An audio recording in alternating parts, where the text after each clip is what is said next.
Secret friends, unite!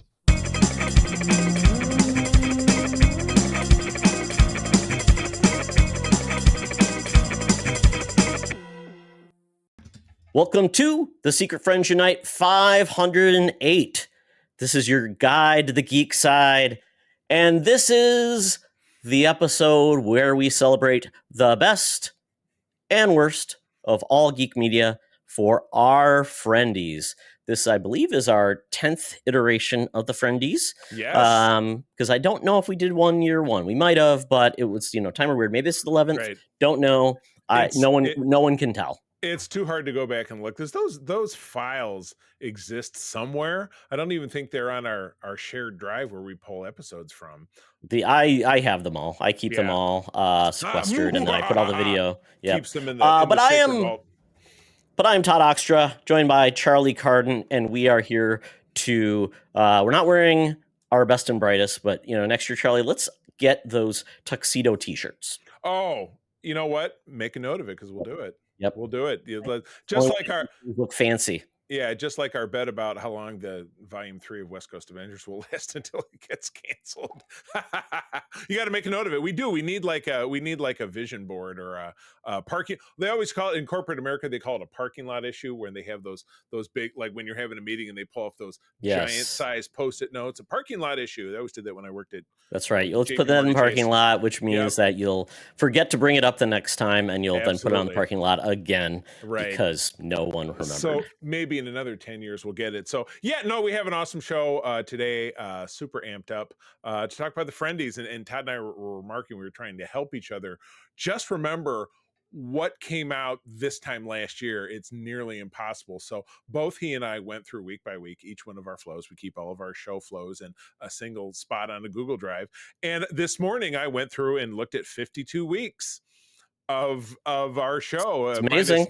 Minus 1 or 2 weeks that maybe I wasn't on board, but holy cow. But we've got that for you, as well as a lot of fun news and stuff. But without further ado, as always, we'd like to start the show with what we call paying the bills. And what that really is a great pleasure to give some love and respect to the wonderful people on our Patreon Secret Friends Super Squad. Now, if you visit patreon.com/Secret Friends Unite, you can try us out for 7 days, getting ad-free content, early content, and tons of bonus secret exclusive content for 7 days for free, and then stay on board for as little as $2 a month, a fraction of one visit to Starbucks for all of this great entertainment. You want to do it. You can also gift that at patreon.com/Secret Friends Unite/gift. For the geek in your life. Maybe their birthday's coming up. Maybe you miss Christmas. Do it. Make it rain. Cool. Well, these fine folks know the deal because they have been a part of our squad, some of them for an awfully long time. My buddy Derek Trevelyan, the figure dude. Francie, my wife's hairdresser. Luke Lore, Mr. Xbox Expansion Pass, great friend. And my awesome uncle Tim Horan. John Sidorf kicks off the Friends with Benefits level, along with the Phoenix Sisters Entertainment. Kelly and Crayley, a little bit more about program Kelly's got coming up here, shortly. Brendan Myers, Corey in HD, great fella.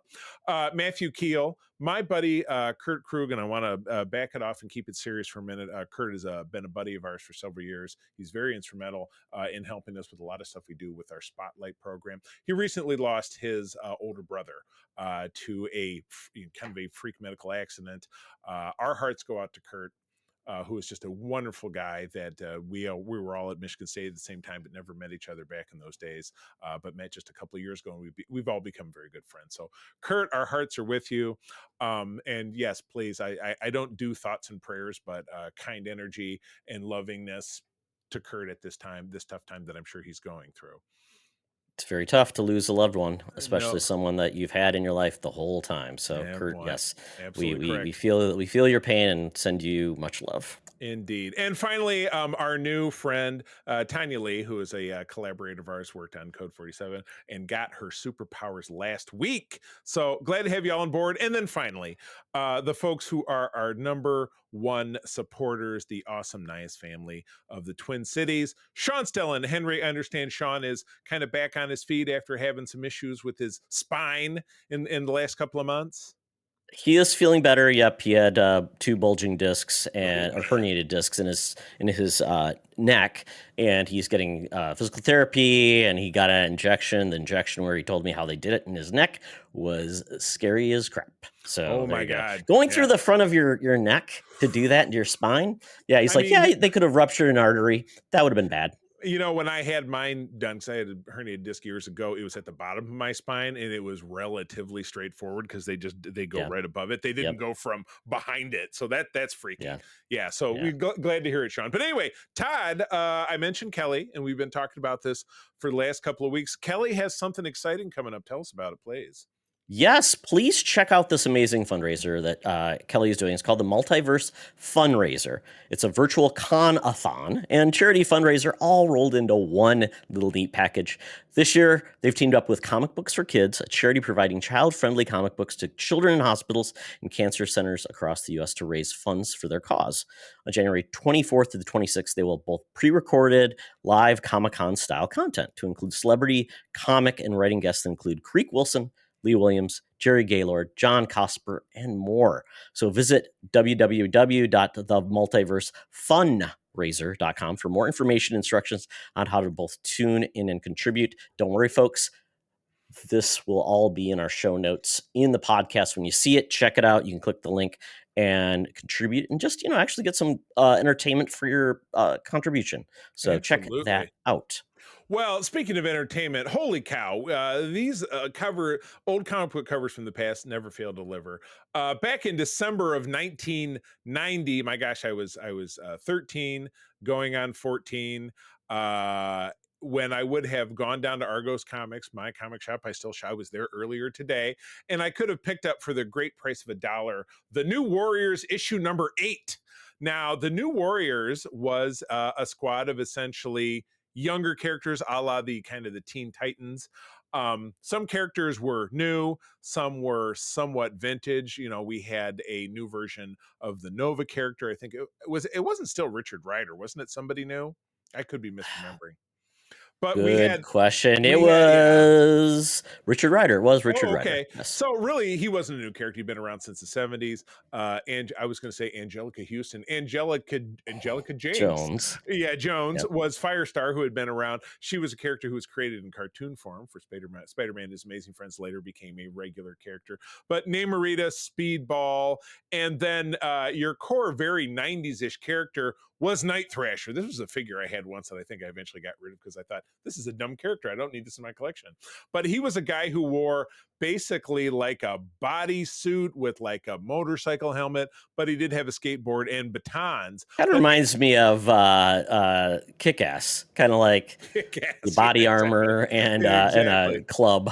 Well, I don't think the body armor is going to help him out in the instance of this picture you're probably seeing if you're watching us on YouTube. But you have Marvel's non-anti-hero wearing his full Rambo bandana, the Punisher, shooting Night Thrasher, center mass, point blank range with a very big gun, to which the box caption at the side says, Night Thrasher fights for his life against the Punisher. I think he lost, if I was to judge by this picture. But, not to leave the rest of the other team out, another box in the middle of the page says, the other Warriors fight for theirs against the lethal new super team, the Force of Nature, of which you don't actually see any of the characters. And I'm trying to figure out who's the guy at the lower right-hand corner. It looks like Black Bolt, but it's not. No, Charlie, that's Marvel Boy. Also, Vance Astrovic, who was one of the Guardians of the Galaxy of 3099 or whatever it was. That year was the year 3000. Year 3000. Yeah. Who dash or what are they? Well, we don't know because it's just vines and electricity, kind of like the pit of despair from the one. Well, I can tell you who they are. The Force of Nature. We've got Skybreaker, Aqueduct, horrible name, Terraformer, and Firewall. Fabian Nicieza wrote this. Mark Bagley drew it. And you can definitely tell by his art. Yeah, pretty much. His art style hasn't changed. But I really did. It was a book that I just never really understood why it happened. It wasn't like the Avengers said we need a team of kids. So I never really understood what brought them together, except it was like, we're bored. Let's do something. We need a new title. And, the trend obviously was not new. As I said, the Teen Titans is the big one that people point to, like, a team of young kids or whatever it is. We've had the champions in more, in the last 15 years. Now we have the new champions. Yeah, we had, Kamala Khan and Miles and a lot of these. Yeah. So I don't know. Again, obviously they're trying to suck in more of the younger readers because at this point, us who are the old guys who read comics, we were all teenagers, but now it's over 35 years gone by, my God. And what are they doing to suck people? And because Todd, I had showed you, I had picked up previews, the January titles for March release, and they're doing all these Disney Marvel what ifs, like, oh, what if all Mickey and friends were the Avengers? And I'm like, what is this crap? And you're like, well, it's for the kids. And I'm like, kids don't read comics. It's just people like us, and people like us look at this and think it's dumb, potentially. But hey, you know what? If I'm wrong, It's at me on corporate social media. synergy, Charlie. It's corporate synergy. I love it. Well, if there's anybody who knows about corporate synergy, it's the lady who invented the term, coined it back in 1992. I am talking about our senior news correspondent, Madam Webb. She's down there at the corner of Hollywood and Vine, assuming that it's still there. Obviously, all of our thoughts and prayers and love and affection go out to the poor people in Los Angeles right now with everything that's going on with the 8 different wildfires and people who've lost their homes to take it on a serious tip. We wish the best for you. I know I've been following it, Todd. I'm sure you have too, but there are some very notable folks. Yep. One of my marketers is right there near Palisades, so he had to move, and basically making sure he's going to be okay. We still have a plant out in LA too. Oh my gosh, that's wild. But anyway, to tune it back in, Madam Webb is at a safe distance from any kind of danger with the latest news and scoops for us in what we like to call Madam's Webb's News. So let's do it. Now it's time for Madam Webb's Rumors and News. Take it away, boys. Thank you, Madam Webb. I see you're dressed nicely tonight. You've got your finest potato sack with a sash. You're on a piece of red carpet you found, and you are interviewing the hobos about the best and brightest of 2024 for Amazing. the film. So thank you, Madam Webb. We hope you get some good interviews. We appreciate it. Hopefully there's no scandals. Hopefully. All right. What do we got to kick it off here? Boy, the description of this first sentence sounds like a Mad Lib, but go for it. Well, here we go. There actually was a trailer for this, Charlie, but oops. Oh, didn't watch it. Sorry. That's okay. That's okay. I didn't put there was a trailer, but okay, it is what it is. But we are essentially getting a new movie that is adapting a George R.R. Martin book. It was a book he wrote. Oh, very early. Sure. Yes, he did. Yeah, he wrote a lot of things before Game of Thrones, which is kind of crazy. So this was a story in a fantasy anthology, 1982. And this story is called In the Lost Lands. So this is now being turned into a movie, and there's a trailer dropped, and this is going to have Mila Jovovich and Dave Bautista in it, and it's directed by Paul W.S. Anderson of Resident Evil fame. And that's her husband, if I'm not mistaken, or ex-husband. It is. Yeah. They're synonymous for always doing things together. Yeah. Well, all I will say is when I watched the trailer, I honestly thought Zack Snyder directed this thing. It feels just like early or mid 2000s, like a lot of grays and tans, color, a lot of slow motion, a lot of Uber, like I am, so this is happening for me. Yeah, I was just surprised that it's coming March 7th, and the premise is, I'll give you the premise. Directed by Paul W.S. Anderson and based on George R. Martin's short story, a queen sends the powerful and feared sorceress Grey Alice, played by Mila Jovovich, to the ghostly wilderness of the Lost Lands in search of a magical power where the sorceress and her guide, the drifter Boyce, played by Dave Bautista, must outwit and outfight man and demon. So, I'm really surprised Dave Bautista signed up for this, because a movie that is so close to direct-to-video that I'm actually it isn't. My initial leaning, without getting to the bottom where it does say go see the film when it opens on March 7th, seeming to indicate that it will be in theaters.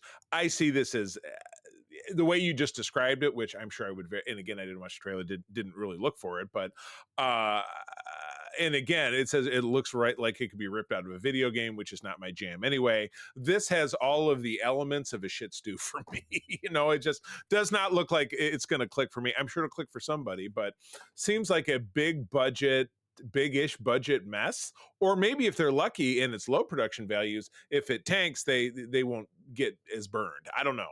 Who is Interesting. what studio is cranking out this Meg? So I believe this is by Constantine Films, which I don't know what they've done. I'm just looking for like an IMDb to say, is that like a who actually Lionsgate-ish kind of thing? Lionsgate seems to crank out a lot of cheapy crappies. I'm just looking to see if does anybody have like who actually made this film? No, nobody's I'm looking. Okay, scripted by Anderson and Werner. And who produced this? Oh yeah, produced by like 18 people. And Recipe for Success. I don't even see Vertical Films. Yeah, this sounds like a very low budget. Dave Bautista probably got half the budget for this thing. So I think if you were to boil this down to next to nothing, it would be don't worry about it. You will never hear about it again. You won't even know. Probably not. In the 1 week it's in your cinemas, maybe one cinema in your town, if that, and then you didn't. But you know what? It's our job to report on the news, and we have executed upon that responsibility. If you like a throwback and want one of those, like the last Witch Hunter with like Vin Diesel, 80s. Or you want, there's a lot of those movies that, that were like mid 2000s that came out. They all kind of had that, we're uber cool and everything's kind of edgy and Edgelord 101. Exactly. Well, moving on. Holy cow. There are a few things, and again, we'll revisit this when we get to the Friendies talk about stuff we're loving, that was more powerful for me back in 2023 now. So yeah, I talked about it last year, sorry. Than The Last of Us. Oh my God. 6 episodes, super powerful. April and I watched it, loved it. Several months later, we came to it, watched the 6, and she said, we just got to watch them again. I want to watch them again right now. And we did. We did 2 back-to-back viewings of this because it just... If you like Pedro Pascal, if you like post-apocalyptic horror monsters, which is stuff that April and I definitely love because we're big Walking Dead fans, this was phenomenal. And Todd, as you've explained to me, and I've watched a good balance of, I'm into cutscenes movies, and I'm assuming there's, speaking of, the next one I probably need to check out is new Indiana Jones game that came out. I'm sure there's one out there. Yeah, I'm sure all those cutscenes are out there now, and that is very excellent. It does feel like a new movie. The guy who does the voice acting, he actually does the voice of Joel in the Last of Us games, is doing Indiana Jones. Dude. Does an amazing Indiana Jones. I would love it if he actually came back for like an animated Indiana Jones film. If only. He'd be great. Yeah, maybe after Harrison Ford leaves us. Not that I'm hoping for that to happen. But at any rate, the second season of it, much anticipated, will drop in April. I don't think they gave us a date, but that's always your Sunday 9 p.m. appointment viewing, the kind of the Game of Thrones block, as I recall. We get the original. We got a teaser back in September, so this is another kind of teaser. It's only about a minute and a half, which is it's not a full length by a cinematic trailer, but it's probably for a TV show. But yeah, anyway, my point in mentioning the game is that the game very closely, the series very closely followed that first game, because there's two games, or is there more than one? There's 2 games. Okay. The second game is all we've gotten since, and that came out in 2020. And I believe what they're probably going to do, because I've talked about 3 seasons total so far, because they're going to run out of material. Is my guess is they're going to split the second game in half for the series. So the first part of the game will be part, season 2, and then the latter half will be 3, which I can see how they can do it. It makes a lot of sense to do it. Yeah. Okay. And this you are shown a female character at the beginning of this in the hospital. And so this season is really about the repercussions of what Joel did to save Ellie. And all I can say is it's going to come back to haunt him. Surprise, surprise. Yeah, big time. Well, you see in one scene, he's a tear streaming down his face. So you also see scenes of the settlement where Ellie and Joel have come to live with Joel's brother and his wife, and obviously they're the new family that they were having. And that I want to say the walkers, but what do they call them? The fungies, the clickers. They call them the clickers, The yes. clickers Yep. finally stumble upon him, and the clickers are way scarier than the walkers in The Walking Dead because they're fast, they're much more brutal, And they mutate over time too. and they're a They lot get harder even to worse. kill. Yeah, don't forget about what's the real big one that came out of the ground and The bloaters, yeah. tore Melanie Liskey. Well, it didn't tell Melanie Liskey in half. The little girl ripped her apart, but Melanie Liskey's right hand man, when were they in Denver? Was that or St. I Louis? believe so. It St. was, Louis, yeah, St. it Louis, was St. yep. Louis. Yep. Yeah, when they finally all of the clickers had gone underground, so when they broke a hole in the ground, they all came streaming. That was crazy visuals, but yeah, this looks absolutely phenomenal. I cannot wait. April's going to be a good month because we have something else big coming out in April. I'm drawing a blank. Some other big show. Oh, Andor. Season 2 of Andor. Oh, it's coming out. It's coming in April. Wow. Yeah. I totally So forgot. Yeah, so as we get into the second quarter of the year here, there's just going to be tons of entertainment. So I'm fired up. This is probably, I mean, it's neck and neck with my most anticipated project of the first part of this year. I mean, even as excited as I am about, Captain America, I'm also terrified for that movie because of all the reshoots and everything that they talk about. But this, I have no fear that there's going to be something exceptional out of this. So I'm fired up. Yep. So Yep. I think they've done a great cast. The people that are going to be in this are amazing. I think they are going to probably add in some additional pieces into this that are not in the video game, or they were maybe glanced on it and then it was, yeah. there was something and then they build on it like we had season 1. So I am perfectly fine with that because building out the world is kind of what they probably should do if they want to continue on to make this show go on at least more than 3 seasons, because Yeah. I don't know when we're getting the next game, maybe in 2026. And at that point, unless they're sharing the script, because obviously the game maker is a big part of the creative team of the show. He could basically say, this is what we're doing. We don't have the video game yet, but here's what the script looks like, rather than George R. Martin just gives them like an outline and say, have fun. Yeah, and Morgan Freeman, spoiler alert, we did not, in fact, have fun because the end of Game of Thrones was god awful. So it was, it was a big departure of quality from the first half. So getting into this next story here, I'm a little dubious about this. So this article from Geek Kyron says Marvel Studios reportedly recasting T'Challa for Avengers films and Black Panther 3. Are we talking prequel? Are we talking multiverse? Because we know they gave a beautiful send off to the T'Challa character in Black Panther 2, which April and I watched not that long ago because we're nearing the we did a full Marvel rewatch to get ready for the 2026. So we watched that and they did it. T'Challa died off screen of some mysterious whatever, and they had a big funeral for him, and it drove Shuri's narrative throughout that film. But now they're 5 years after Chadwick Boseman passed, was cancer, which nobody knew about. It came as a surprise to the world. They're looking to bring T'Challa back into the fold after I don't think it's him. I think because of the way that movie ended, he has a son. Right. And so if he then gets the mantle of it, I don't know, how old was he in that at the end of that film? He was 5 because was he 5? Okay. Yeah, 5 or 6 because that's how long the Black Panther 2. Black Panther's lady, whose name is escaping me, one of the other characters who was played by Maz Kanata. Nakia. Yeah, Nakia. Yeah, how she had been, because she had been absent she pulled like a Beverly Crusher and disappeared and had a kid. Yep. But so you and I end up posting a lot of this according to Movie Insider because that's how rumors start. He reports Marvel's looking to recast Black Panther hero T'Challa ahead of the 2 Avengers movies and Ryan Coogler's Black Panther.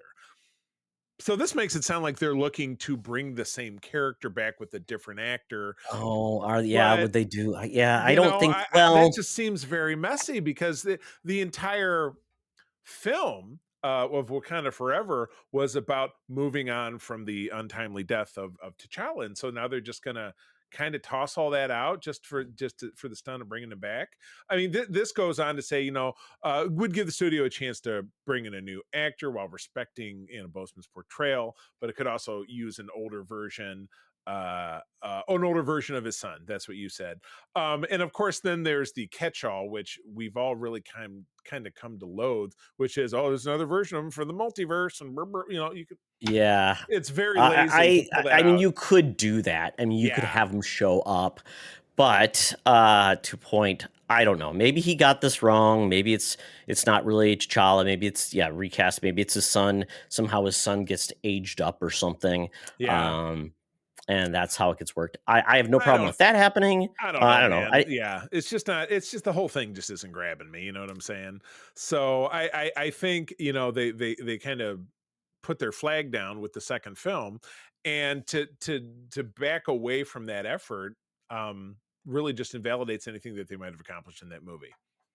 I just don't see it. I don't foresee Shuri being Black Panther for long because she has been Black Panther in the comics, and then obviously Shaw is still alive in the comics. He comes back to basically claim back as the Black Panther, but we'll see. Maybe T'Challa got it on with another person, and there's an eliminated child, kind of like his dad. Why not? Yeah, sure, why not? That works.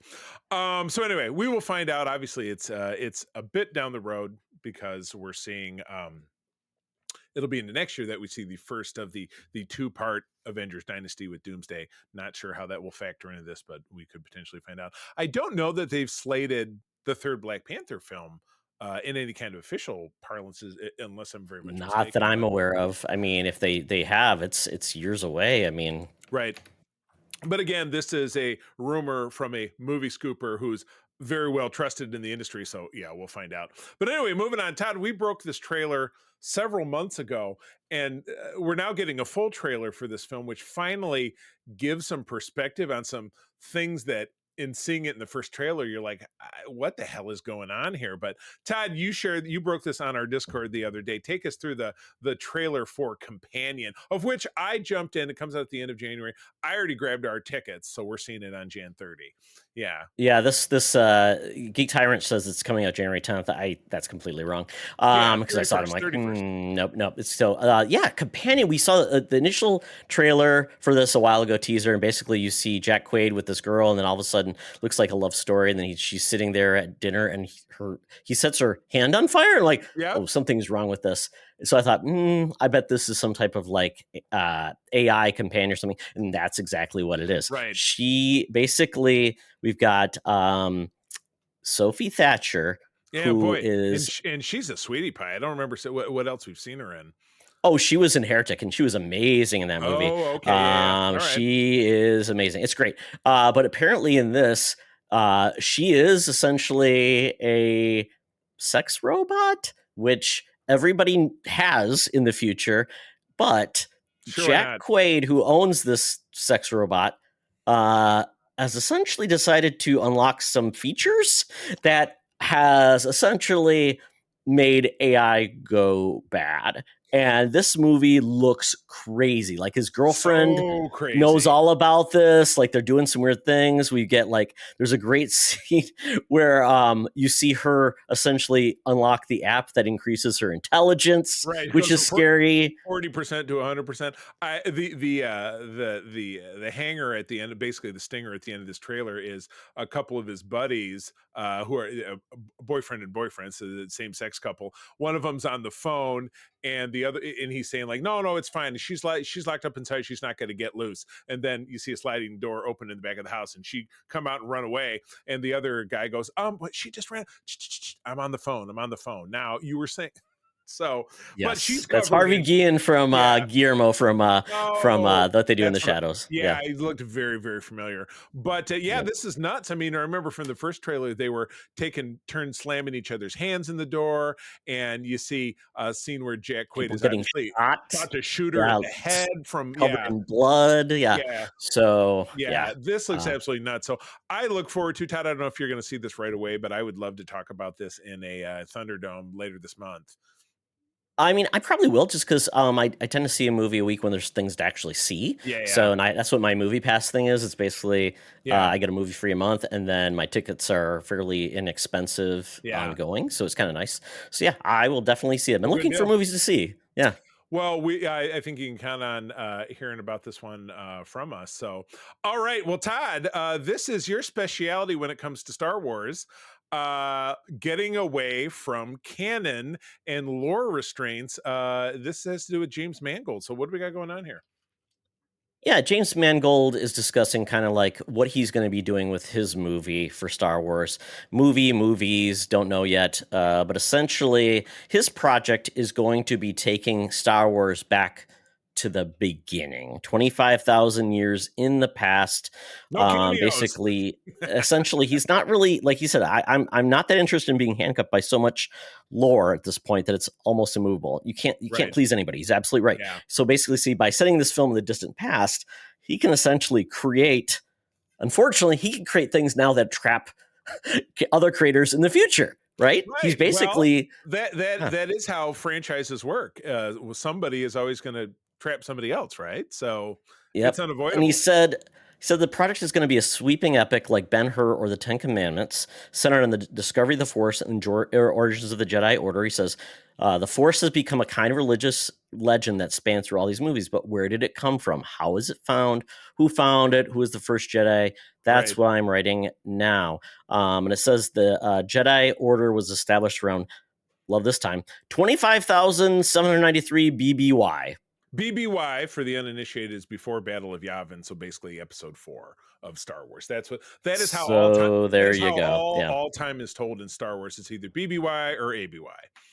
Okay, there you go. So there you go. And basically, following Destiny Force Wars on Tython, the Prime Jedi, the first to wield the Force, is a key figure in this period. Sidebar, actually, Tython is the planet where Grogu sits on the Seeing Stone and contacts Luke Skywalker at the end of Mando Season 2, just so you know.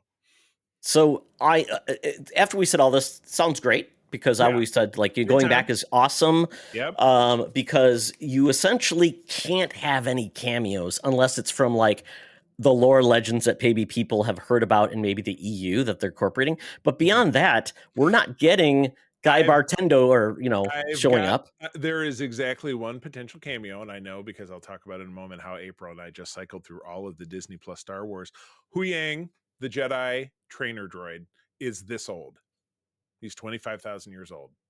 Honest God, technology doesn't change in Star Wars. That's what's so crazy about Star Wars is they can have a 25-year-old thousand droid who is. It's funny because that character, by the way, is voiced by David Tennant, and he does have a great line in that where he says, "I'm still, 70% original parts," which is crazy because I swear, and I could be wrong, but I do very much believe he said he was 25,000 years old. So he absolutely could be a character. We'll have to look that up, Charlie. We'll have to do some fact checking. But I mean, so the good news is this sounds like it could be really groundbreaking, really exciting. I worry that Star Wars fans may not like something that doesn't have what they're used to. Well, I don't know. I mean, in case in point of order or point of odor, if you prefer, let's look at the massive failure of the Acolyte. It had a lot of elements that people didn't care for. It was too different, and people hated it. Sorry. The numbers really speak for themselves, and you can at me on social media if you want to, but the Acolyte didn't get canceled because everybody loved it. Sorry. So you're saying that the Yoda cameo at the very end wasn't enough to satisfy? Yeah, that satisfied someone in the last literal 3 seconds of the series, or it was or something. And anybody who actually stuck around to watch the whole Acolyte, which I did, but I mean, I did too, but I'm, that's what I do, but the majority of people did not. So, you're right. I think this is the exact concept Star Wars needs. I, like you, don't necessarily feel like that's going to be a shared narrative for everyone. And again, dialing it back so far, and it really, in its own way, becomes an original IP. It's something really very absolutely new. Absolutely. And people like you and I are excited about that, but the other people are like, where's Yoda? Where's Darth Vader? Where's all the marketing stuff I'm familiar with? Where's the Empire? Where's the Rebels? Where's, all you have is the Jedi, but they're all like, hey, this is my first day kind of Jedi, you know what I mean? And I found the Force in this, swimming pool somewhere, or whatever. However, it's the first guy. It's, Moses in the burning bush, it's the guy with the 10 commandments, it's going to be that. Yeah. So it's basically, Jedi Bible stories kind of scenario. I think it'll be great. But yeah, it's kind of scary to think that other people might not be like, this is bullshit. But if it's Well, a big epic movie with explosions and excitement, and it's 2 hours of roving action with a solid narrative, I think it more than stands a chance. But you're right, the biggest drawback could be people saying, well, this is not my Star Wars. What are you gonna do? and hopefully, I as much as I sometimes think canon can be a trap, and it's like It's a trap. it basically can hurt good stories. But we've had so many people like that are just putting kind of conjecture on why did this happen? Why did this Right. happen? Oh, because I'm like, but if this is actually setting the baseline for what the Force is and how it's used, then maybe we can get away from certain things that people just assume or implied, and Yeah. just explain it away, right? Right. Maybe that's fine. Absolutely. So soonest we would probably see this is 2027 or 2028. Charlie, If that's made. unless we get a trailer, it's never happening. Star Wars has become the punchline of shelved projects, but something that's not shelved because it's going to go into production really in April. This is what makes April such a big month. Would be the second season of Ahsoka. April and I just finished watching Ahsoka season 1 again last night. It's probably the third time I've watched the series. It came out in the summer of 2023. And actor Ray Stevenson, who portrayed Baylan Skoll, who was one of the villains in the series, Fallen Jedi, passed away right before the series came out. He died in very sad. 2023. Awesome character, amazing Absolutely. performance, and set the character on the trajectory to have a really awesome adventure in the second season. So an interesting character arc, which I really appreciated. Right. Yeah, he did not take the traditional mustache twirling or beard stroking villain move. He broke off on his own, and instead of being part of the final battle, said something to me on this planet, because they ended up in a distant planet. Smell you later. A distant planet called Peridia in another galaxy, and he said something to this planet is calling me, and it ties back to the Star Wars lore. Something that happened in the Clone Wars about a distant galaxy, blah blah blah, the gods of Mortis, which you'll find out about. The role will be picked up by, what is that nice gentleman's name? I'm scrolling. The Hound from Game of Thrones. Yes, and they big man, great actor. Yeah, those two actors were friends in real life. And apparently the casting was blessed by Stevenson's widow. Rory McCann. Rory McCann. So there's certainly enough of a physical resemblance that I think that won't be a problem. But as we were talking about, they're big shoes, or I should say boots, because everybody in Star Wars wears big boots to fill. I mean, it's a very meaningful role, and again, a great character arc with a character, with a trajectory that is a real journey that's going to happen. So I can't wait for this. If it's being produced now, they're saying that it could be released before the end of the year, but more than likely probably a Q1 2026 release, which I think would be absolutely spectacular. And this has to happen before the Dave Filoni movie, right? Right, which is summer of 2026. No, so it's got to come out. No. I take that back. That's the Mando movie. If you're talking about a future Filoni project that brings together all of the it's all of his TV stuff. Yeah, that is not actually. Is that TBD? It's TBD. It doesn't. Oh, good. Yeah, the only real, and it's funny, the only real Star Wars movie that has been completed into post-production is The Mandalorian and Grogu, which will be out in summer of 2026. Everything else is, there's going to be a Rey movie. Oh, we're dangling Rogue Squadron back in front of you. There's another. There's James Mangold. Yeah. We were just talking about it. So Simon Kinberg's got a trilogy, exactly. And is Rey in it? Nobody knows. Or did they kill Rian Johnson's trilogy? I think they whacked that one. So same as the Game of Thrones trilogy, same as the Kevin Feige project. Yeah, who knows? I absolutely love it. So yeah, I loved Ahsoka, and then again, I'll touch upon that a little bit more in the Geek Easy. But yeah, that's the news. So we've got a lot more to talk about, but first we've got to get ourselves up to the very fine establishment known as the Geek Easy. I've ordered up our Uber X. It has arrived. We jump in the back of this beautiful black Cadillac Escalade, and beep, bop, boop, they turn on Sirius XM radio. We got the Yacht Rock station on, even though Todd said turn that off or I'm going to kill somebody. But it's kicked off by this same very familiar advertisement. Hey, Secret Friends Unite, let me tell you about Zencaster.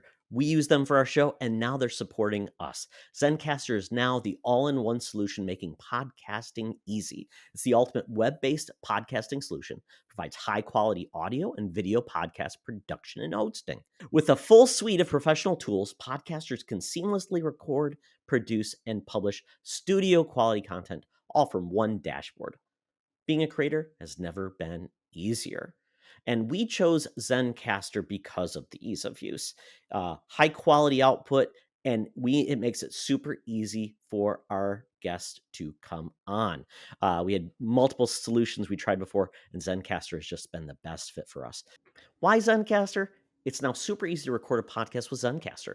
Log in using your browser and start recording a high-quality podcast right away. Record studio-quality sounds and up to 4K video with your guests. Feel a sense of zen knowing Zencaster's multi-layered backups ensure you always have your recordings in the highest quality, even if the connection is unstable. Have you ever worried what you sound like? Zencaster's post-production process makes you sound buttery smooth. It automatically removes those ums and ahs in your recording. It removes those awkward pauses in conversation too. Set the right podcast loudness and levels while reducing background noise with a click of a button. So if you're interested in making an easy, high-quality podcast just with the click of a browser button, go to Zencaster.com/pricing and use my code SFU1. You'll get 30% off your first month of any Zencaster paid plan. I want you to have the same easy experiences I do for all my podcasting and content needs. It's time to share your story. Now back to the show. Talk nerdy to me. Talk nerdy to me. We're sitting in the Geek Easy, cover band's playing, drinks are poured, and we are going to get our nerd on. This week, I'm still catching up on a lot of things, but I have really gotten into Skeleton Crew. I'm through right? with all of the episodes. We started a rewatch just before I came down here because the final episode will be on Tuesday, the day this episode comes out. So, oh my God. And Todd, you're the harshest critic of Star Wars, and I respect that because I do record a Star Wars show with Mark. Love Mark as I do. He's got a very big heart when it comes to Star Wars. He's a very half glass full. Half glass full. Yes, my glass is always empty, and I'm saying, who drank my glass? Yeah, who drank my water? He's going to force choke somebody. So, Todd, I would say your opinion on a Star Wars show is more valuable than almost anyone I know. So, talk to me about how you feel about Skeleton Crew. Skeleton Crew brings something that Star Wars has been lacking for so often, and that is fun. Fun? What's fun? I haven't heard not of it. Dire, not the world is on fire, everything's going to end. Oh my God, who's who related to this? Right. Literally, this is what we talked about, is kind of like a story where you don't need any type of cameos. You don't need anything to tell a good story rather than just a good story. And that's what the show is. At its surface, it is Goonies in Star Wars. But in a lot of ways, this show, the kids are great. I really enjoy them quite a bit. Wonderful kids. I love it.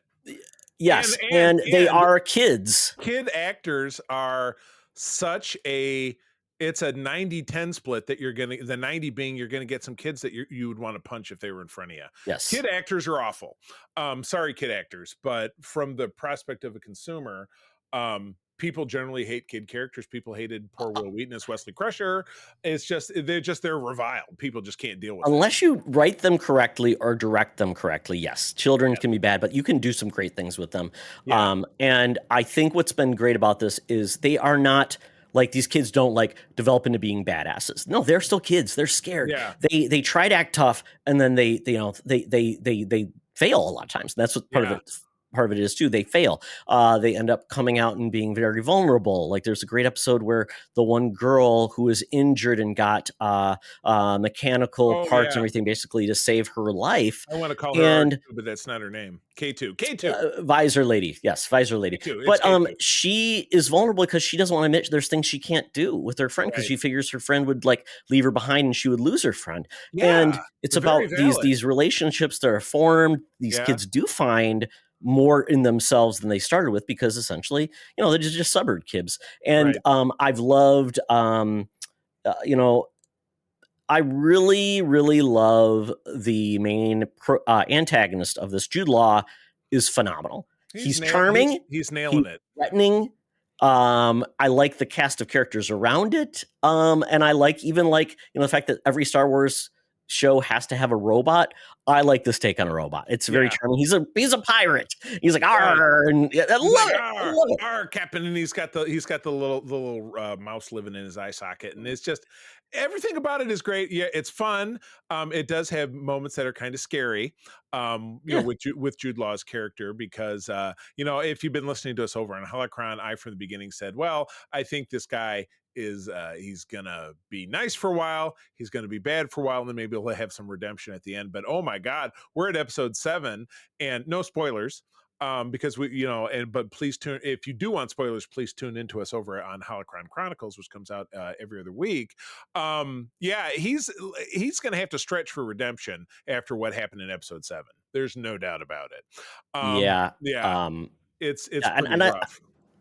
I really, really am. I like the fact that basically, this is a light spoiler, but basically the fact is that essentially the New Republic has created these hidden worlds. No, the old Republic did. Old Republic. Sorry, the Empire essentially. No. We don't even know how. No, it was before the Empire. It was the Old Republic. Okay, it was before the prequels. We don't even know how long ago those 6 planets were established. It could have been 1,000 years, and there are societies on them that are simply functioning as if it's just we're getting up and going to work every day. They don't know anything about what's outside of their planet.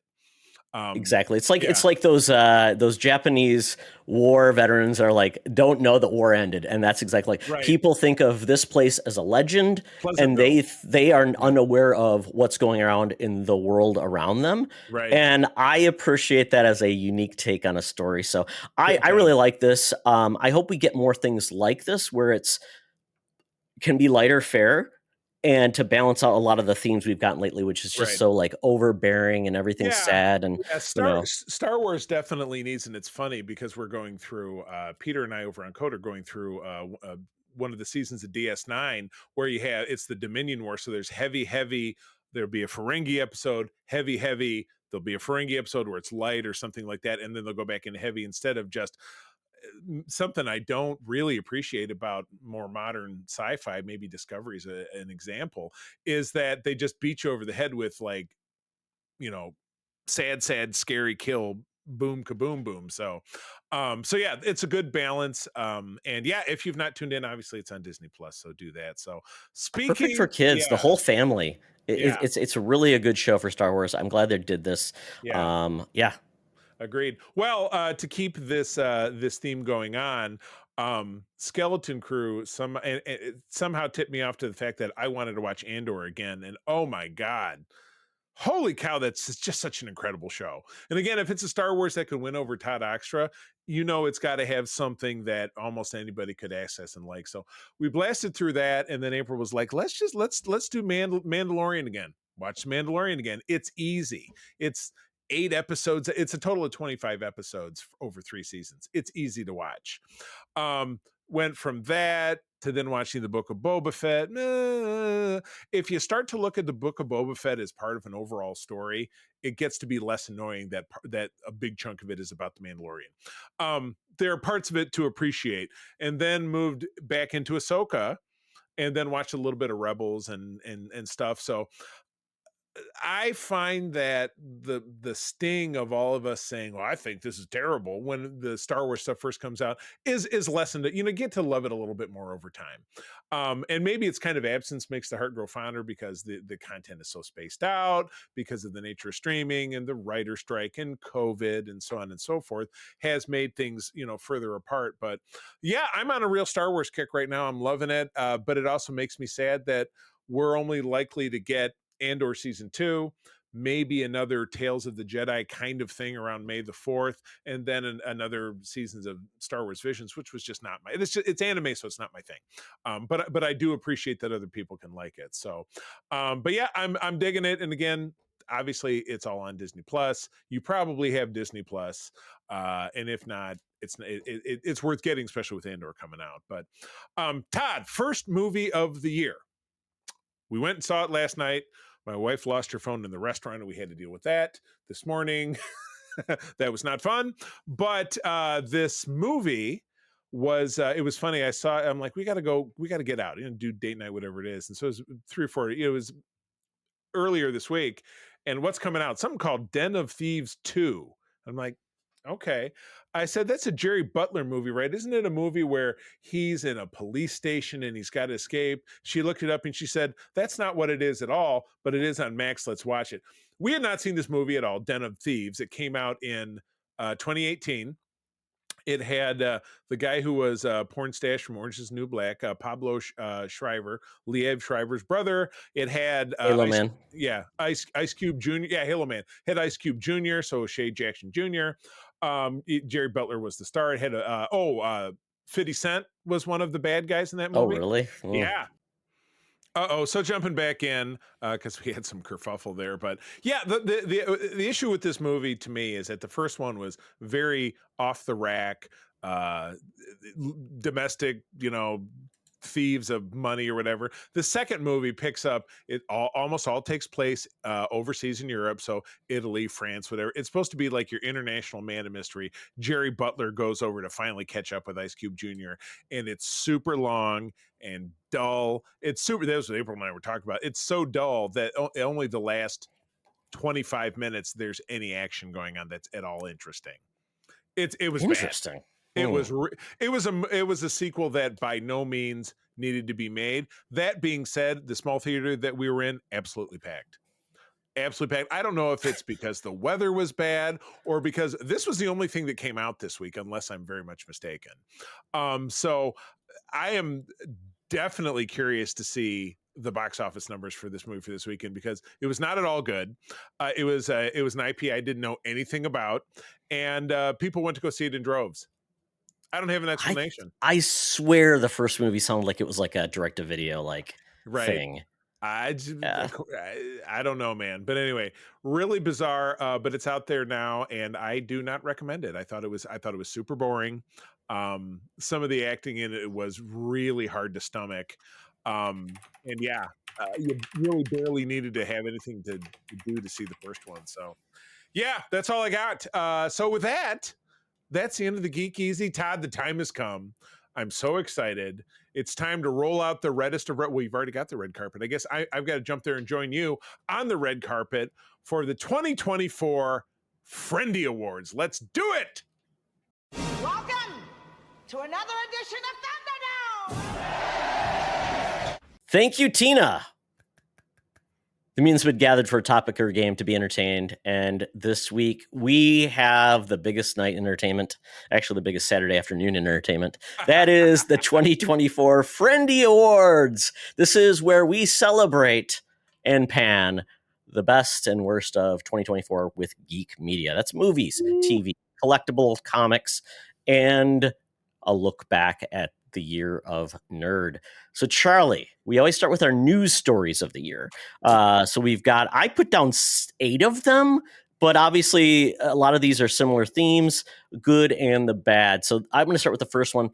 Public domain horror stories. These got to be like one of the biggest things for some reason, but all these public domain, all these prop IPs have gone to public domain, including Winnie the Pooh, Popeye, Peter Pan, Steamboat Willie.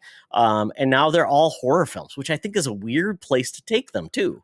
I mean, is it paying off? I don't really know. I don't know. But they're still making them. They're still making them. So, all right, I'll jump in. I'll take number 2. It's funny because I worked for a bank years back, but too big to fail? We had a number of high-profile box office bombs in 2024. Furiosa, spinning out of Mad Max. Joker 2, didn't see it. Horizon, the bane of Todd's existence, which was Kevin Costner, a Western. Borderlands, which was the bane of my existence because it was on my bracket.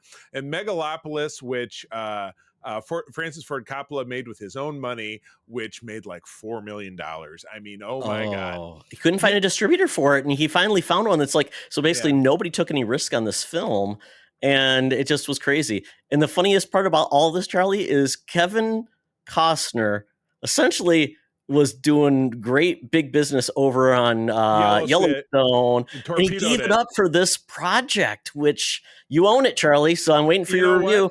It's him and it's Waterworld over. No, what was the big one? The Postman. That was his passion project back in the 90s. Yeah, Waterworld was huge too. That was one that like they never thought they would budget. There's still a Waterworld ride or entertainment spectacular at Universal Studios though. You can see that. Believable. All right, number 3 is RDJ. Robert Downey Jr. is coming back to the MCU as Doctor Doom in 2026 for the 2-part Avengers Doomsday and Secret Wars. And we revealed the cast of the Fantastic Four film, which will come out this summer. Very exciting stuff. Yep. Superman finally got its trailer at the end of December or in December. Yeah. And apparently is just the numbers for that trailer are huge. So that hopefully bodes well for people opening their heart to Superman. I just want people to give Superman a chance. Yeah, big time. Big time. Oh, this one's special to me. I always kind of loathe sticking G.I. Joe and the Transformers together, but I got to tell you, it's Image Comics, right? Image Skybound is now producing a Transformers comic. They're producing a G.I. Joe rebirthed and paired that together with the Void Rivals, which I know I read the first issue of that.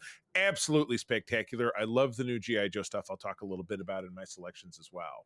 So, and then number 6, Star Trek, excuse me. Blah, blah, blah, what do I do? Oops. While we were wrapping up, obviously Star Trek Lower Decks, which happened very recently, Tawny Newsome, who's a great lady who I've met a couple of different times out there in the fandom world, who played Beckett Mariner on that show, is teaming up with another writer to do a Star Trek live action comedy. We don't know a lot about it. It's potentially taking place outside of your traditional world of Starfleet and the Federation, and I'm sensing workplace comedy. Maybe, I don't know. Could be fun.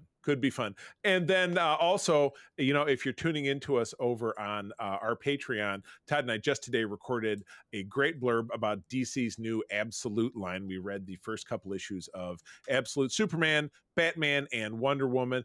Absolutely fun and spectacular. The most different takes on those characters I think that has ever been done. They're very enjoyable, and they're available in comic shops now. And then, you're at the ground floor of that series, which is great. So new readers. And Charlie, the last story I thought this was interesting because we just talked about Star Wars, where it's going, and this new trilogy was just dropped, and Simon Kinberg is going to write it and direct it. Which quite honestly then says, what is this? Right. What does this mean? And it just, once again, Star Wars, I don't know half the things if they've actually announced them or if it's just rumors at this point. I just need somebody to tell me what's true and what's not. Right. I have an honorable mention, and I put down a couple of things, but I'd like how you did it better. Honorable mention is the extraordinarily bizarre news story of an exhibit in Glasgow called the Willy Wonka Experience. Oh, that's right. I have a link for the story. You can find it on Wikipedia and just give it a Google. But it was this very weird thing for children, walking them through what was basically a warehouse and introducing us all to a character called the Unknown. It sounds like a Donald Trump story that I'm telling right now. We all love him, folks, don't we? The Unknown. Yeah, this is actually going to be made into a horror film, I assume. Oh my god! It just feels that way. Oh well, those are the interesting stories of 2024. Can't wait for 2025. And with that, we get into our first category, which is comic books, collectibles, and books if you read them as well. And I've got a couple of comments from our team over on our Discord, which is great. We've got Raul Giver and we've got Jordan. I don't know Jordan's last name. I forget it. She's one of the fine young ladies who's in our Star Trek fan club chapter. Very nice young lady. And I'm drawing blank on her name too. But great gal. So Raul says for collectibles, his favorite was Dread Suit Samus Figma, so basically for a character from Metroid. This is a collectible statue, so very, very cool. Raul said for comics, his favorite was The Last Mermaid. Don't know what that book is. And his biggest disappointment is Marvel Gods. Ooh, ouch. I don't know much. Yeah, that one I think was announced. It was like, don't know if that one's going to deliver or not. And it did not. What did Jordan say? What's Jordan got going Jordan on? says, so Jordan's favorite in collectibles, there was it's interesting. Gene Ha came to Grand Valley State University Lakers Con this year, and I got him to sign my Wonder Woman's Historia, The Amazons, and he drew my main character of my novels for me. Very, very cool. GVSU's LakerCon, run by my friend and fellow recording partner Jonathan Snedeker, who is a professor at Grand Valley. Because he was fantastic. He was telling me all about it when it was going on, because he and I were drinking buddies. We go to the old Brewery Vivant here in Grand Rapids, Michigan. Good stuff. Very cool. And then she said for comics, it's been an ongoing run, but Batman, Superman, World's Finest by Mark Waid and Dan Moore, which we did talk about on our comic, the Spin Rack last year. So I'm glad that book is still finding fans. So very, very cool. All right. Okay, Charlie, it's time for ours. Do you want to go first? Yeah, let's do a countdown from 5. Okay. So I'll go. My number 5 comic/book/collectible/moments is comic series. That is the last issue is going to drop here shortly, but it's called Avengers Assemble. But the ERS at the end of Avengers are capitalized as an acronym: Emergency Response. I forget what the S stands for now. Damn it. Emergency Response System. And what it basically is, there is a single thoroughfare of an overall arcing story, but basically the Avengers Mansion in Manhattan has been reactivated. That is the classic Avengers headquarters. And there's a group of team. There's a team group, which I absolutely love it. They do wear leather jackets, so we're bringing that back. But these folks are on call around the mansion, and if a call comes in for an emergency, whoever's there is going on the mission, no matter where it is. They jump in a Quinjet and they're off. It's taken us, for me, it took me back to what I loved about the Avengers, the 80s and the 90s, the leather jackets, the classic setting, and it's a great, I mean, you've got a great set of Wonder Man, Cap, Quasar, Shang-Chi, She-Hulk, Living Lightning, who was a West Coast Avengers character. This brought to me back all of the things that I loved about the Avengers growing up. So I was super enthusiastic about this miniseries. Very, very cool. So my number 5 was Avengers Twilight. That was a book we also did in Spinner Rack. Yeah. And that was kind of a cool take on a future look at the Avengers, but it really was a Captain America story. And I really enjoyed that quite a bit. Thought it was fun, kind of a more of a forward look, almost like a future look at the world of Marvel. And yeah, I enjoyed that book. Cool. Good deal. All right. My number 4, I read this back in the summertime, was a miniseries in honor of the 40th anniversary of Secret Wars. It was funny. I watched that channel that you and I love, the Secret Galaxy guy. I watched his throwdown about Secret Wars earlier today. It was one of those loved or hated series, but something that was always a giggle about that series is that they had they had a series of action figures that came out with it. They released several characters that did not appear in the 12-issue miniseries. Well, what this did, it was focused around Spider-Man. It was set in between like 2 panels of like issues 8 and 9, where he stepped through a door and appeared in an adventure with all of the characters who were figures that did not appear in the series, therefore making it canonical. So yeah, you know, Hobgoblin, Falcon, Iceman, Constrictor, Electro, it was just a weird, fun deal. And did they all have their shields? You know what? They actually worked that in. I couldn't even believe it. It was absolutely a ton of fun. So yeah, that's my number 4. Okay, my number 4 is, Charlie's gonna love this, but it's continuing on with the Transformers mashups, and they did a Knight Rider Transformers crossover, and it makes sense because he's, you know, a Knight Rider kit. It's a vehicle, uber intelligent, becomes a Transformer. I believe it's called Agent Knight. I did not secure it, but I'm still gonna get it. But it's also has the light, the classic light that goes back and forth. It does the sounds for $50. That is pretty impressive. So I like that that's happening, and I know we're going to get more of these, and I love them to pieces. Can't wait until we get like the racist Transformer who's the General Lee. Or the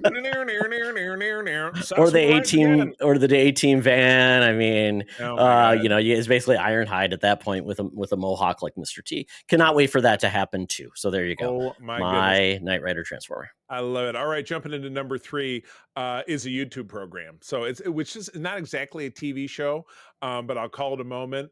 Todd, you've heard me talk about this. I joined the Patreon so I can get a T-shirt.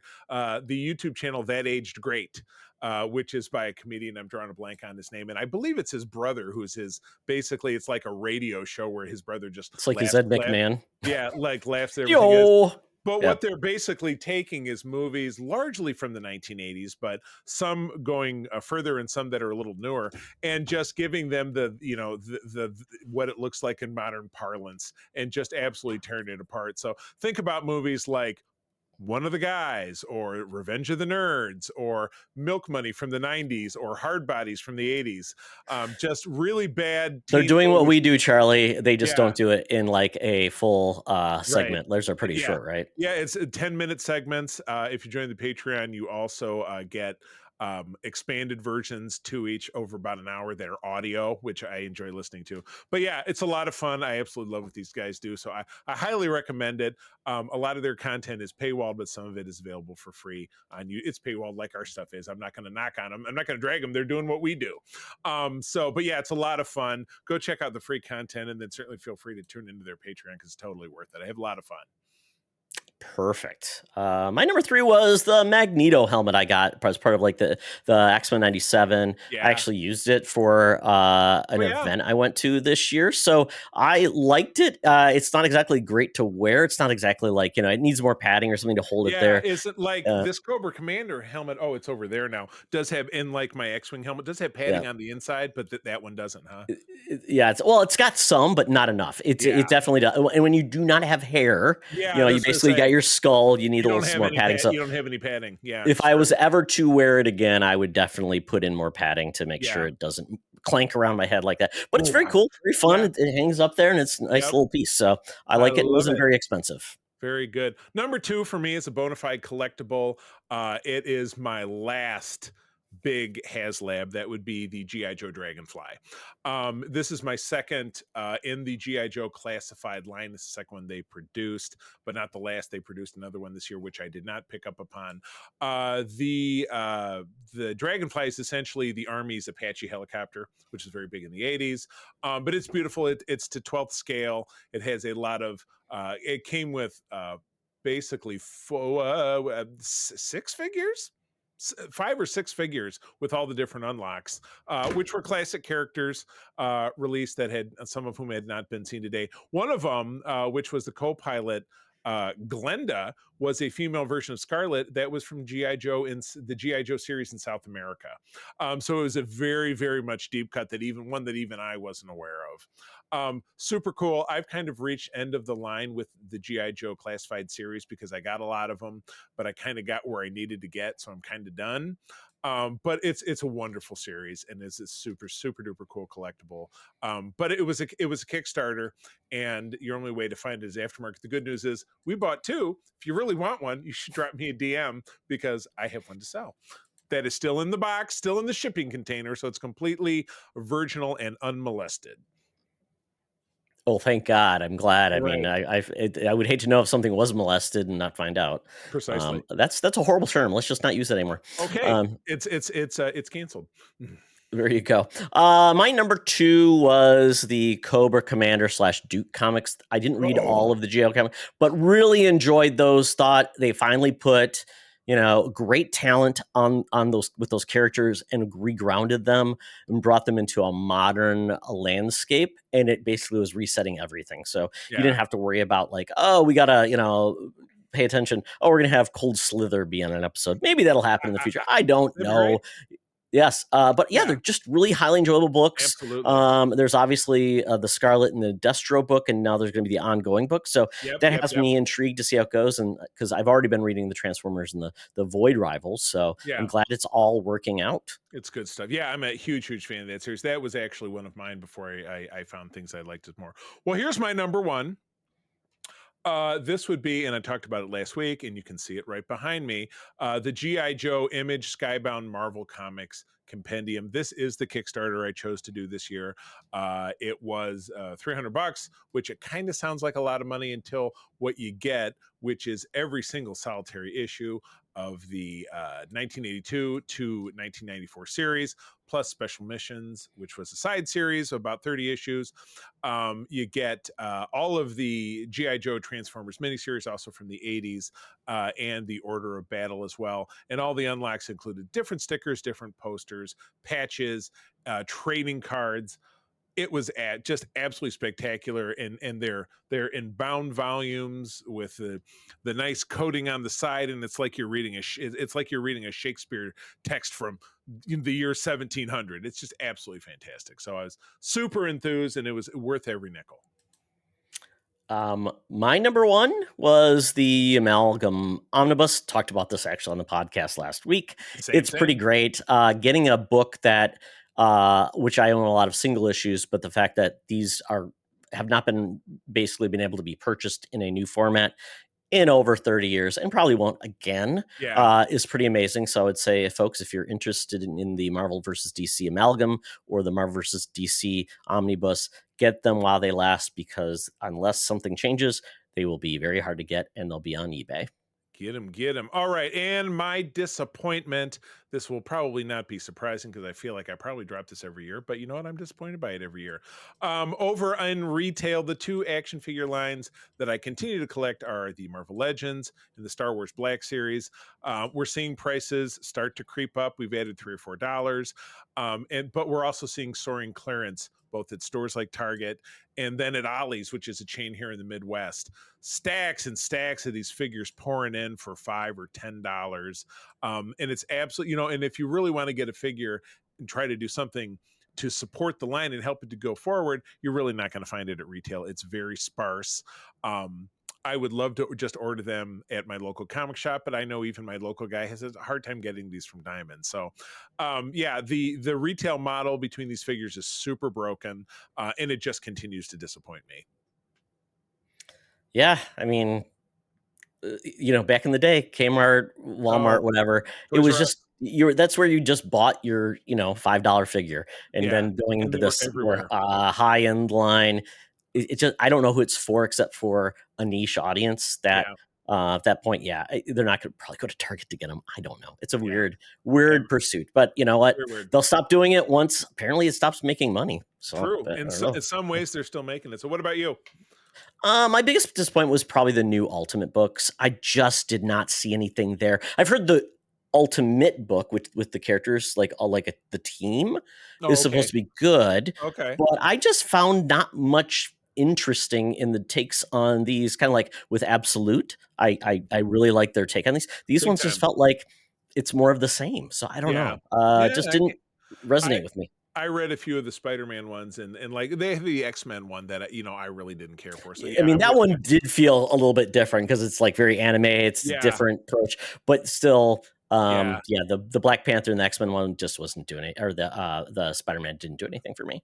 I hear you. All right, let's move. I have one more thing. This is like more of a favorite geek moment of the year, and that was going to the Uncanny Experience. Oh yeah, absolutely. So cool to do something so unique and different in my own hometown, of Minneapolis, and just getting to meet a lot of X-Men fans. I'm so glad this is happening, and it seemed very successful. So, and I got to run into a bunch of folks that we both know, which was great. It was fun. Meeting all these people coming to Minneapolis for this event, and got to ask Chris Claremont some questions, which was great, and a great fun time. Awesome. All right. Well, let's jump into talking about the cinema. Did any of our special guest stars have thoughts about movies? Yes. So Raul said his favorite movie was Transformers 1. His biggest disappointment was Madam Web. Oh, I feel like that might come up again later. We'll see. It might. Yeah. So that's great. I think the Transformers 1 is getting a lot of love, which is great. It's probably the best Transformers movie we've gotten. Yeah. So except for my nostalgia themed original Transformers movie. But it's great. Gotcha. And then let's see. Jordan said she loved Deadpool and Wolverine and Wicked. No big surprise there. Both great films. Very, very good. Yeah. So let's go to ours, Charlie. All right.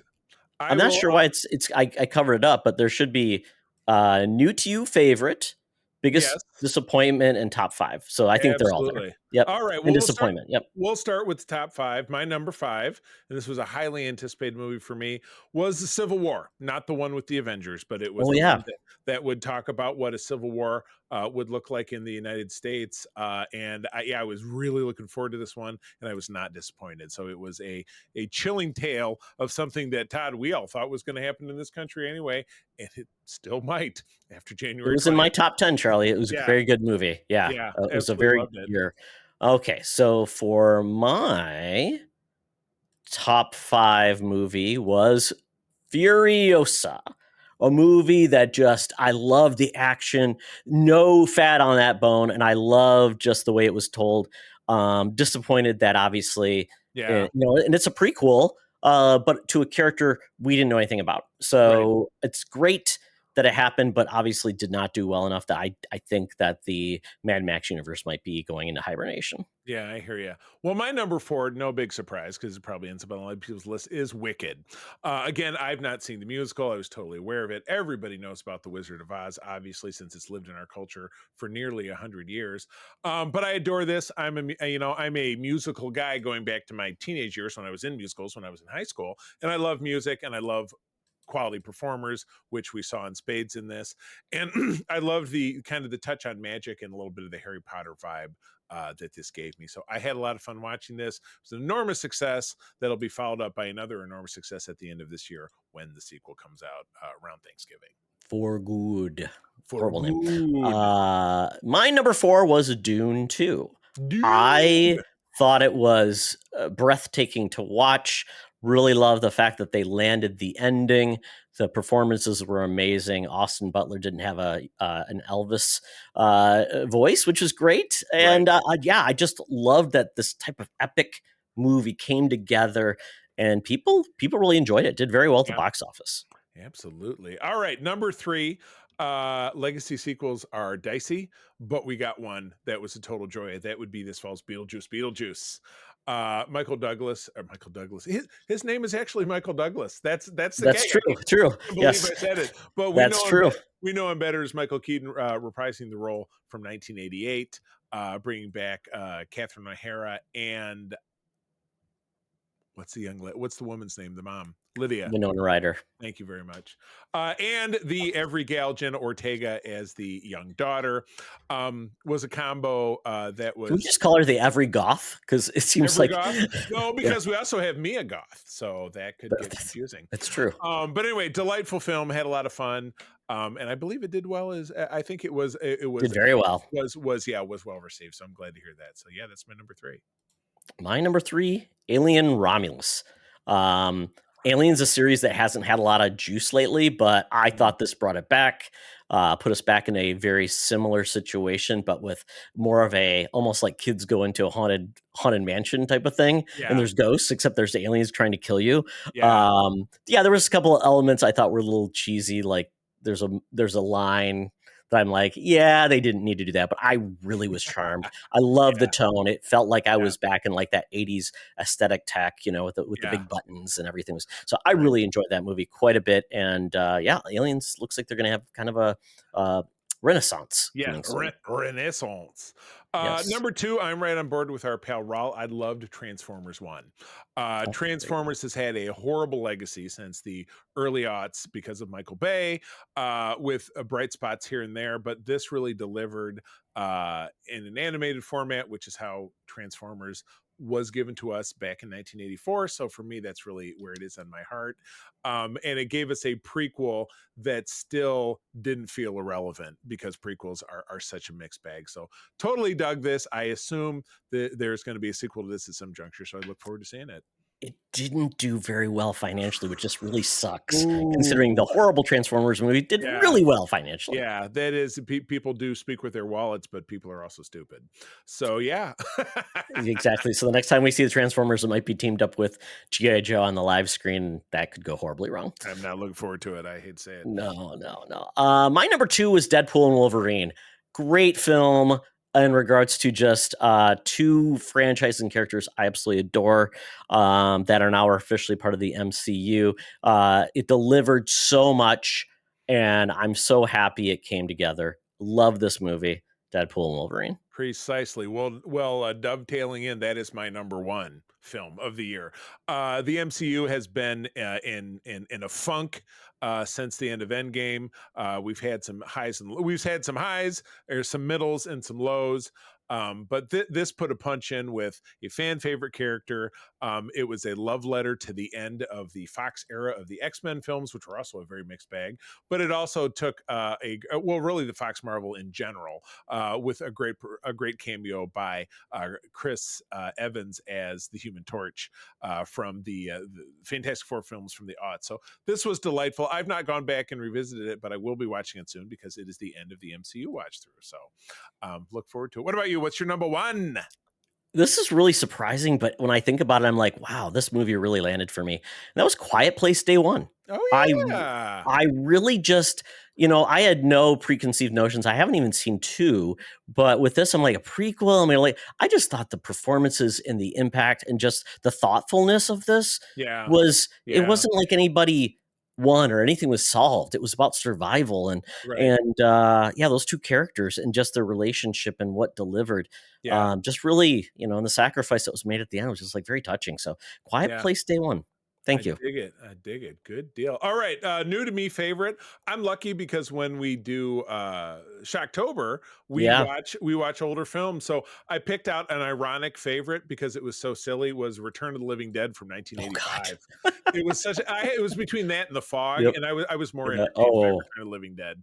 Because the fog was so where this was a blast. One naked zombie and the mortuary and the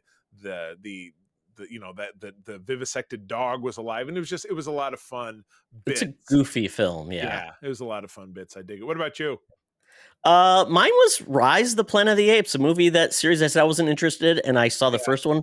That was really a great movie. So I really want to go and watch the rest of those. That was the first one really, with James Franco. Yeah. Yep. Absolutely. John Lithgow. Yeah, that was good. This one back in 2011, I think. I think so. Yeah. Okay. Good stuff. All right. Biggest disappointment time. I have a tie. There's a couple of ties in my overall rankings. Not surprising. It's coming from the world of Sony. Actually, could have been a three-way tie. But you know what? I'm actually gonna change it.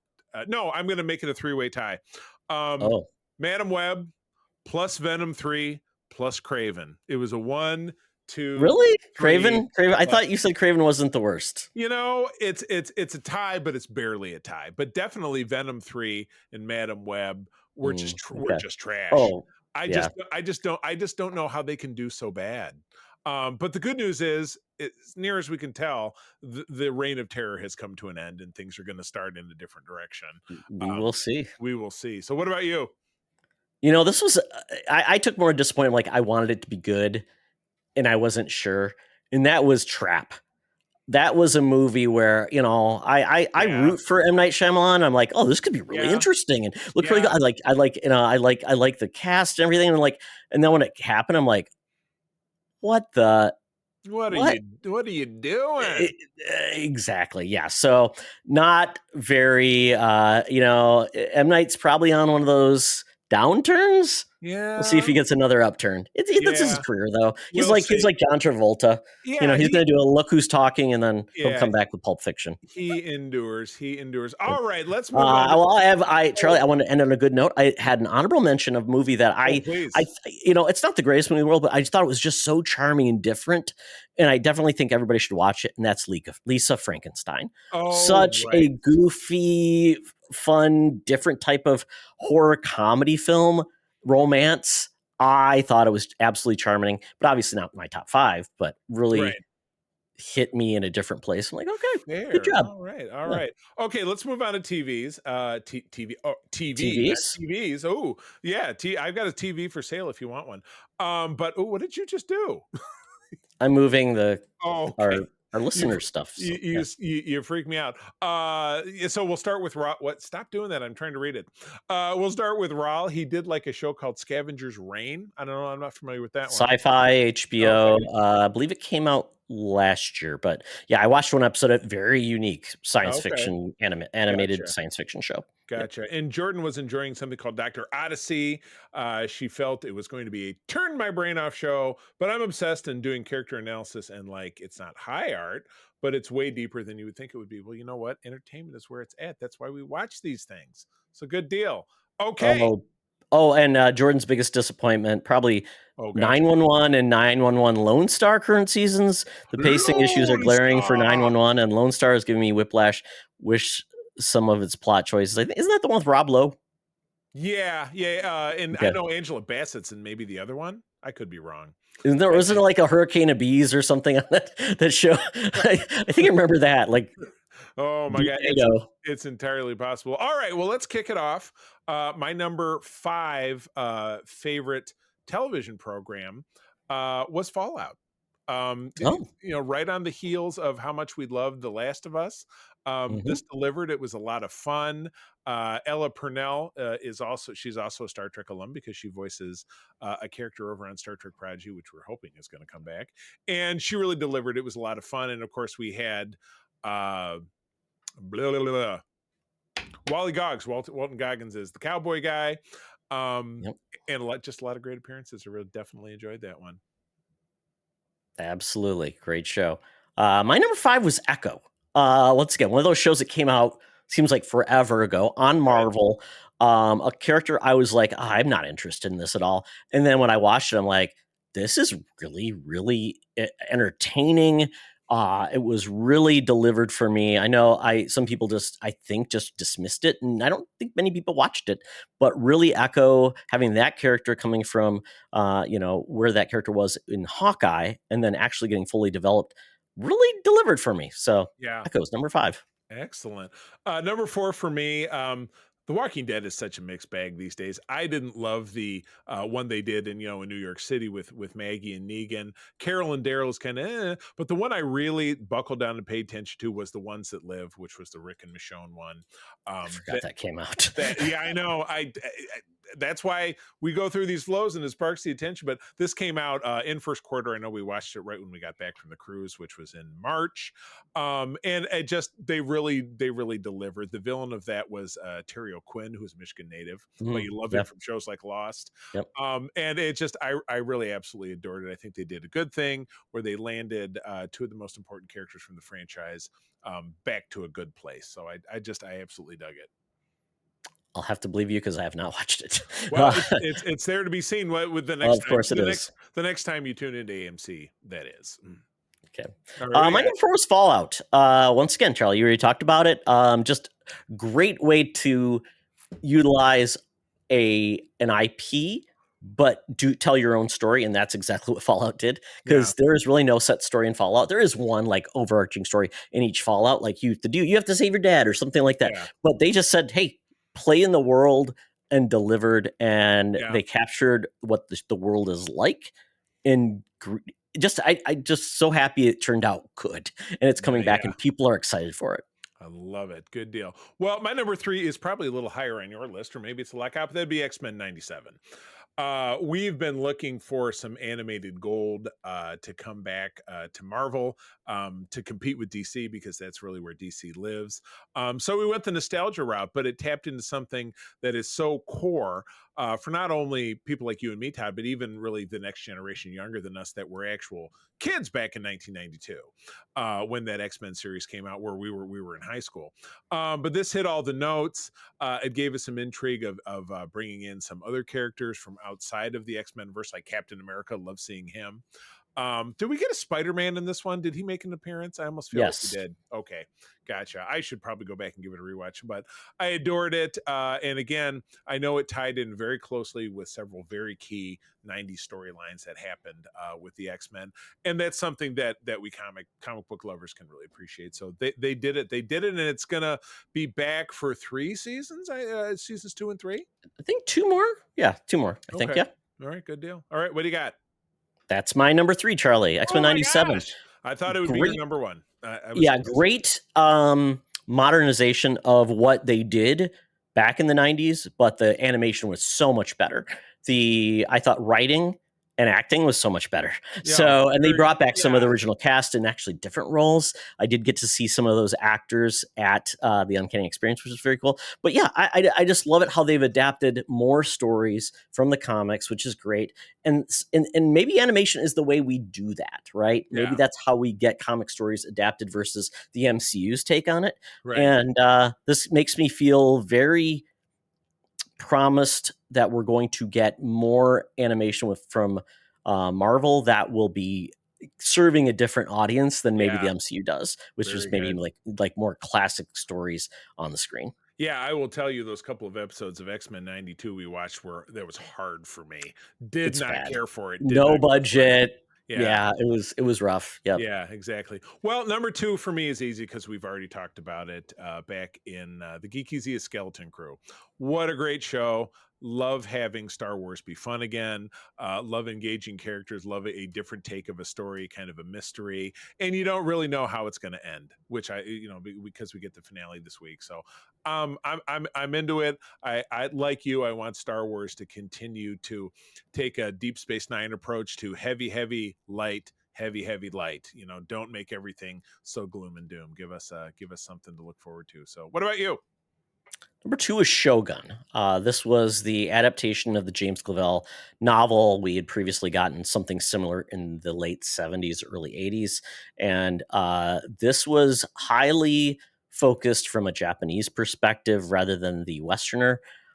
Phenomenal acting, phenomenal just scenery and cinematography. Really loved. Every episode was like, wow, what's going to happen next? And it's history, which is great. Yeah. But it's history with a little bit of obviously dramatization. Yeah, I'm sure. Dramatization. But absolutely love this to pieces. And apparently they are going to tell more stories. Not this story, but they're going to take this world and tell more stories, which I think is really cool. So I loved it. Very acclaimed. It was highly nominated for the Golden Globes. So I'm excited that this has found an audience. Good deal. All right. There's always somebody at the top of the heap. And for me, in 2024, it was Agatha all along. Watching this show through the eyes of my wife, April, who is an enormous fan of witch and Wiccan culture, being that she has background in it herself, and then a huge fan of the WandaVision series from a couple of years ago, created an enjoyable story that I found in a lot of ways very unpredictable to the end. I love the twists and turns that they took. It was very enjoyable. Whether this ends up being a one-off or if this ends up tying into a second season or other projects that come along the line, I just don't care, because it was a great story, and it's something that can largely be lacking in this franchise world that we live in. Everything's got to be franchised out. They just told a great story, and if that's the end of it, that's the end of it. It's good stuff. Yeah, I enjoyed the show. Glad you liked it. I know it found a lot of fans, so I'm happy to hear that and have Disney do some different type of stories that feel a little bit different. My number 1 is Penguin. Holy cow. If you're a fan of The Sopranos. I gotta watch it to have it be a favorite. I gotta get around to it. Oh, I love this to pieces. I like the fact that it's in the world of the Batman, but you don't have to care about that. You don't have to bring anything forward. Yep, you don't have to bring anything forward. And the performances were amazing, and just really love the pieces. And the fact that they did at the very end brought in a couple of things that you could say are Easter eggs for the world of Batman. Hey, it's even more there. But if you didn't care about it, it wouldn't mean anything, and you just move on. So loved it. Once I started really getting into it, I committed to it, and I'm like, yep, couldn't stop watching it. Man, tragic tale, and just really well told. Good deal. All right. Favorite ongoing series, which actually ended up coming to an end, was the final season of Superman and Lois. Again, this is one that April was really engaged in. It's unfortunately on the CW app, which is one of the crappier apps out there, but they eventually end up on Max. So you can really find the entire series on Max. But this took a different take on giving a finality to a story that really wrapped up. In the end, Superman ended up having a life well lived that I won't spoil it for you, but Thank you. it was great. I encourage you to check it out. I don't know when it lands on Max, but the CW app is very fickle, so you can't necessarily find all the. Usually it's right after it ends. Okay. I think that's how it's kind of like Yeah. Netflix used to do that with the CW shows. Yeah. Like once a season ended, it was just boom, right, goes right to the. So yeah, you might be able to snag it there, but yeah, that was me. What about you?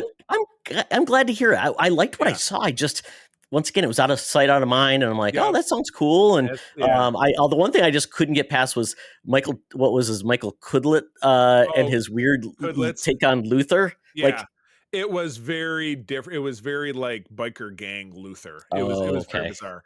Well, because that's who he is. You think about him like on Abraham from The Walking Dead, eat my ass or whatever his catchphrase was. I get that. I just was not expecting Lex Luthor to look like a hobo with a beard. Yeah, it was just a weird look. It ends up working out. All right, what's yours? Okay, so my favorite ongoing was House of the Dragons. We're on season 2. I don't know how many seasons we'll get, but once again, that show, it lulled and had some things, and it kind of felt like that season could have delivered more at the end. But it's a show. It's must-see TV for me. Love it to pieces. I'm glad. Don't know when we're getting it again. Hopefully, not longer than 2026. 4 years at this point. Yeah. Favorite new to you, and this is, Todd will set me up sometimes with show. Oh, you got to watch. It was the U.S. version of the sitcom Ghosts.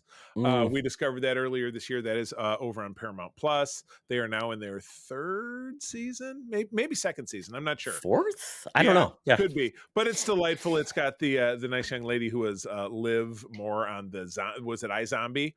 iZombie. And the guy it's a show. That's a show I need to just finish. I never finished it. I watched some of it, but not all of it. And her husband he's a stand-up comic, but it's great. Yeah, it's a great cast of comedic performers that you end up seeing a lot of stuff. But it's a ton of fun. What about you?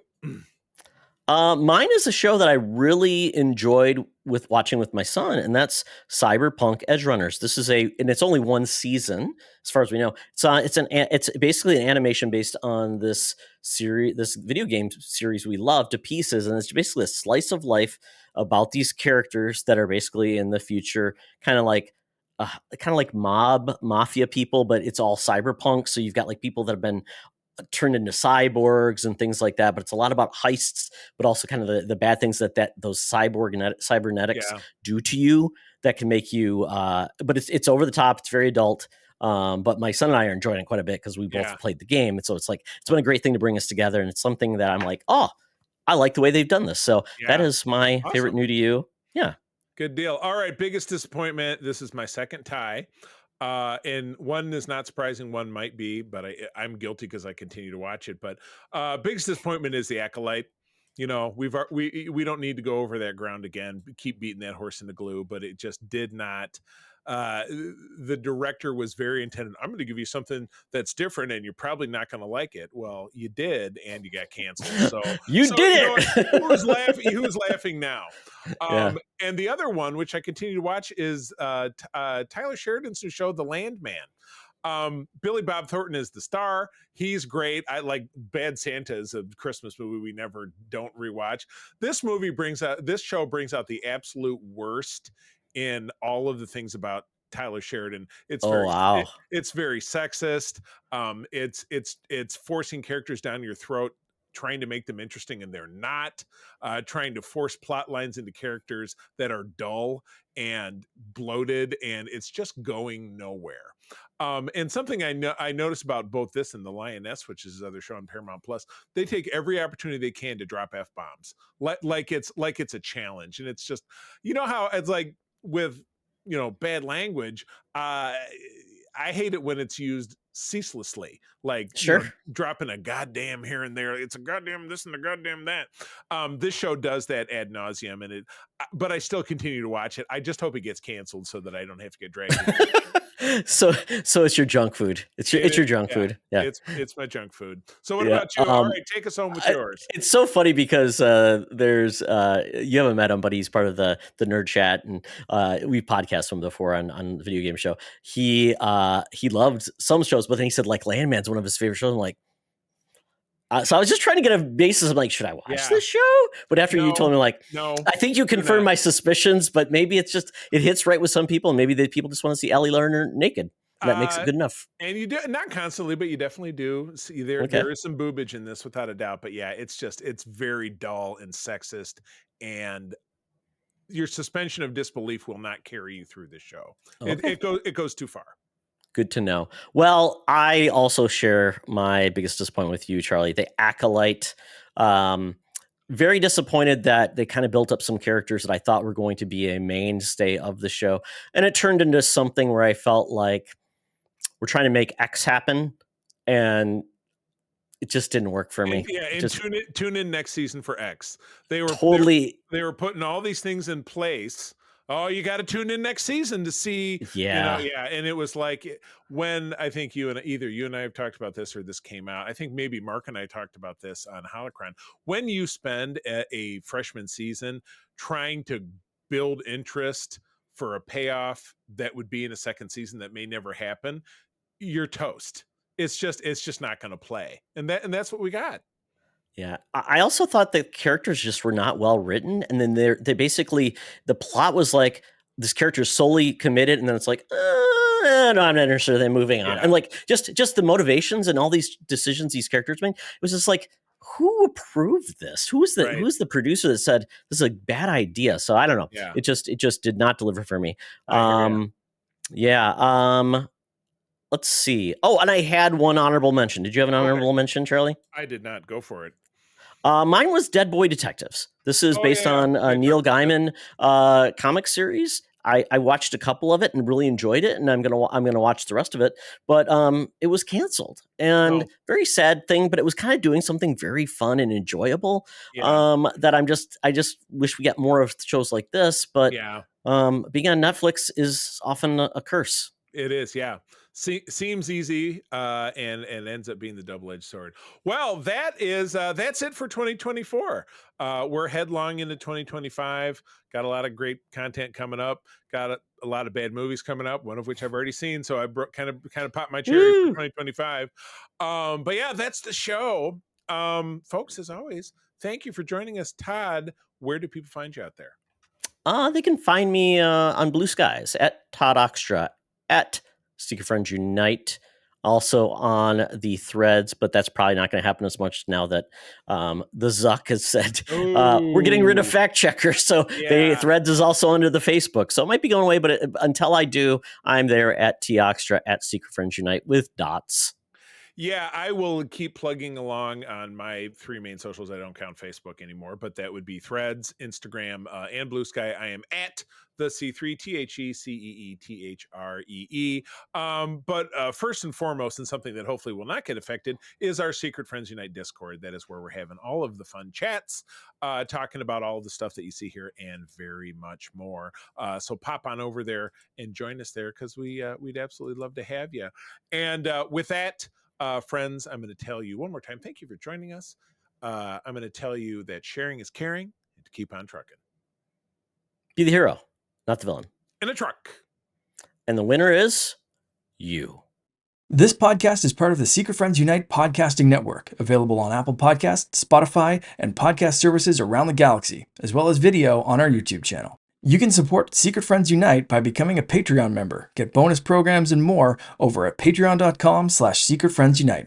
Join our Discord community for even more discussions on all things geek. For all the latest updates on Secret Friends Unite, make sure to follow us on Threads at secret.friends.unite and visit secretfriendsunite.com. Find our merchandise at TeePublic and Redbubble. Thanks for listening, and may the Force live long and prosper.